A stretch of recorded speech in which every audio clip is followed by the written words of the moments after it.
Hello friends, आप सबका cost free coaching में स्वागत है।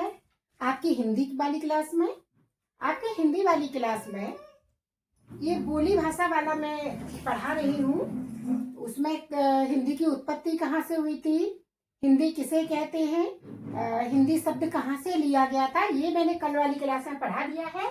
अब इसमें ये पता चलाना है आपको कि भारत की राजभाषा और लिपि किस अनुच्छेद में है, भाषा आयोग का गठन किस अनुच्छेद में हुआ है। ये जो आपका आता है आपके यूपी टेट में, सुपर टेट में, सब में ये पूछा जाता है। तो ये क्या है, आपका अनुसूची है, 8वीं अनुसूची में अनुच्छेद आपका 343 से 351, ये हिंदी के बारे में ही इसमें बताया गया है। भाग 17 है 343, अनुच्छेद 343, हिंदी भारत की राजभाषा और लिपि देवनागरी है। क्या इसमें लिपि देवनागरी है और राजभाषा आपकी हिंदी है। अनुच्छेद 343 के अंतर्गत ये बताया गया है। अब भाषा आयोग का गठन, अनुच्छेद 344 में भाषा आयोग का गठन है। इसके लिए विशेष मतलब नोट को ही मैं विशेष बता रही हूँ हिंदी में। इसे कोई नोट बोलता है, कहीं आप लिख लीजिए समझने के लिए नोट या विशेष करके। प्रथम भाषा आयोग का गठन कब हुआ था? 7 जून 1955 को हुआ। ये आपका प्रथम भाषा आयोग का गठन है, 7 जून 1955। इसके अध्यक्ष थे बाल गंगाधर खेर। इसके प्रथम अध्यक्ष थे बाल गंगाधर खेर। आपका अनुच्छेद 345, राज्य की राजभाषा, ये बहुत इंपॉर्टेंट है। क्यों कि हमारा स्टेट लेवल का एग्जाम होता है तो उसमें स्टेट से ही रिलेटेड पूछते हैं। आप राज्य की हर चीज याद रखिएगा। तो राज्य की राजभाषा कहाँ पे? अनुच्छेद 345 में। हमारे उत्तर प्रदेश की कितनी भाषा है? 2 राजभाषा है। कितनी राजभाषा है उत्तर प्रदेश में? 2 राजभाषा। इसमें हिंदी और उर्दू। इसका गठन 1950 में हुआ था हिंदी का, उर्दू का 1989 में। ये आपको पता ही होगा, हिंदी का 1950 में संविधान वाला। अनुच्छेद 348, supreme court, high court, Lok Sabha, Vidhan Sabha, संसद में प्रयोग होने वाली भाषा, ये आपका अनुच्छेद 348। याद रखना आपको, सुप्रीम कोर्ट, हाई कोर्ट, संसद की बात हो रही है तो अनुच्छेद आपका 348 होगा। अनुच्छेद 351, हिंदी के विकास के लिए निर्देश। इसी अनुच्छेद के तहत अंतरराष्ट्रीय हिंदी सम्मेलन होता है। हिंदी अंतरराष्ट्रीय सम्मेलन होता है। ये आपका मॉरिशस में हो चुका है, कई जगह हो चुका है, अलग अलग तरीके से होता है, 2010 में, 11 में, 12 में। इसी तरह से ये आपका अनुच्छेद 351 के अंतर्गत आएगा। क्या आएगा? अंतरराष्ट्रीय हिंदी सम्मेलन, अनुच्छेद 351 के अंतर्गत। अब आपको क्या याद रखना है? भारत की राजभाषा और लिपि हिंदी है, अनुच्छेद 343 के अंतर्गत। भाषा क्या है? राजभाषा हिंदी और लिपि देवनागरी, अनुच्छेद 343। इसको कई बार पढ़ेंगे तो याद हो जाएगा, स्क्रीनशॉट आप ले सकते हैं। अनुच्छेद 344, आयोग का गठन। 45, राज्य की राजभाषा। 48, supreme court, high court, Lok Sabha, संसद की प्रयोग होने वाली भाषा।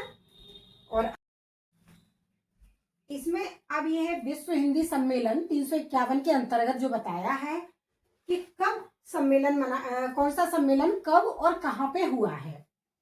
तो पहला प्रथम विश्व हिंदी विश्व सम्मेलन 10 जनवरी को 1975 में नागपुर, महाराष्ट्र में हुआ था। कहां पे? प्रथम सम्मेलन नागपुर, महाराष्ट्र में हुआ था। कब हुआ था? 10 जनवरी से 14 जनवरी के बीच में, सन 1975 में। सेकेंड हिंदी विश्व सम्मेलन ये हुआ 10 जनवरी को ही रहेगा, इसलिए मैंने ऐसे डॉट डॉट लगा दिए। 10 जनवरी 1976 को पोर्ट लुई, मॉरिशस में हुआ। 1976 में पोर्ट लुई, मॉरिशस में हुआ है। 10वां विश्व हिंदी सम्मेलन 2015 में भोपाल मध्य प्रदेश में हुआ है। 11वां विश्व हिंदी सम्मेलन 10 जनवरी 2018 को पोर्ट लुई मॉरिशस में हुआ है। पोर्ट लुई मॉरिशस में, ये 2 हुए हैं मॉरिशस में, एक 2018 में आपका, एक 1976 में। 12वां विश्व हिंदी सम्मेलन 10 जनवरी 2021 को देवांश मध्य प्रदेश में हुआ था। ये 2 मॉरिशस में हो चुके हैं और इतने आपके भारत में हुए हैं। इसीलिए 10 जनवरी को अंतरराष्ट्रीय विश्व हिंदी सम्मेलन विश्व हिंदी दिवस मनाया जाता है। अंतरराष्ट्रीय विश्व हिंदी दिवस 10 जनवरी को मनाते हैं। इसी कारण 14 सितंबर 1949 को हिंदी को राजभाषा के रूप में संवैधानिक दर्जा प्राप्त हुआ था। संवैधानिक दर्जा जो प्राप्त हुआ था वो 1949 को और 14 सितंबर को हुआ था। इसलिए प्रत्येक 14 सितंबर को राष्ट्रीय हिंदी दिवस मनाया जाता है। हमारा राष्ट्रीय हिंदी दिवस क्या है? 14 सितंबर। किस दिन मनाया जाता है? 14 सितंबर को, क्योंकि उस दिन 1949 में हिंदी को राजभाषा के रूप में संवैधानिक दर्जा प्राप्त हुआ था। हिंदी को राजभाषा बनाने का प्रस्ताव संविधान सभा में गोपाल स्वामी अयंगर ने किया था। किसने किया था? गोपाल स्वामी अयंगर ने। तो बोली, उपभाषा, विभाषा, मातृभाषा, राजभाषा, राष्ट्रभाषा।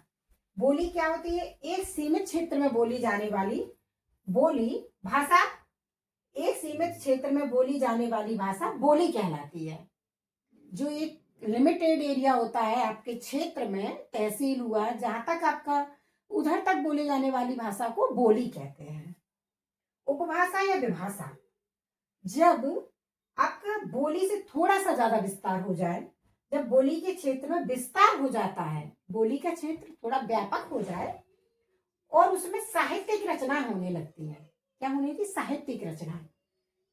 तो क्या कहलाता है? उपभाषा या विभाषा। ये आपका जिला क्षेत्र तक हो सकता है, ये आपकी जिला हो सकता है। मातृभाषा, ऐसी भाषा जो बच्चे अपनी और अपनी माता और परिवार से सीखते हैं, अपनी माता और परिवार से सीखते हैं। मतलब जो भाषा हमारे घर में बोली जाती है, जिसे हम हमेशा सुनते रहते हैं, जो हम अपने घर से सीखते हैं, उसे मातृभाषा कहते हैं। राजभाषा, ऐसी भाषा जो संपूर्ण राज्य में, उत्तर प्रदेश की हो या मध्य प्रदेश की हो, जिस राज्य की भी भाषा होती है उसे राजभाषा कहते हैं। तो हमारे उत्तर प्रदेश की राजभाषा हिंदी है और उर्दू है। दो भाषा हमारे में प्रयोग की जाती है। राष्ट्रभाषा जो संपूर्ण राष्ट्र में बोली जाती है, हिंदी राष्ट्रभाषा नहीं है, कल की क्लास में मैं बता चुकी हूँ। पर संपूर्ण राष्ट्र में जो बोली जाने वाली भाषा होती है उसे राष्ट्रभाषा कहते हैं। पर हमारे देश में अलग अलग तरह की भाषाएं बोली जाती है, पर ज्यादातर बोलने वाली भाषा जो है वो हिंदी है। इसलिए इसे राष्ट्रभाषा के रूप में तो नहीं जाना जाता है, पर आपका राजभाषा के रूप में हिंदी को जाना जाता है। अब कल वाली क्लास में मैं आपको बताऊंगी किस क्षेत्र में कौन सी बोली बोली जाती है, कौन सी उपभाषा, विभाषा। इसके लिए आपको कल वाली क्लास देखिएगा। और इसमें कोई आपको समझ में नहीं आ रहा हो, इसे देखिए, इसमें कंफ्यूज मत होइएगा। हिंदी विश्व सम्मेलन लिखा है तो ये हर जगह लिख लेना है और 10 जनवरी ही रहेगा। बस ये आपको ये याद रखना है। 10 जनवरी तो है ही याद, और 1975, 76, 15, 18, 21 ये सब याद रखना है आपको। यदि फिर भी कोई डाउट हो तो कमेंट करके पूछिएगा। यदि वीडियो पसंद आती है तो लाइक करें, शेयर करें, सब्सक्राइब करें और कमेंट करके बताइए आपको वीडियो कैसी लगी। धन्यवाद।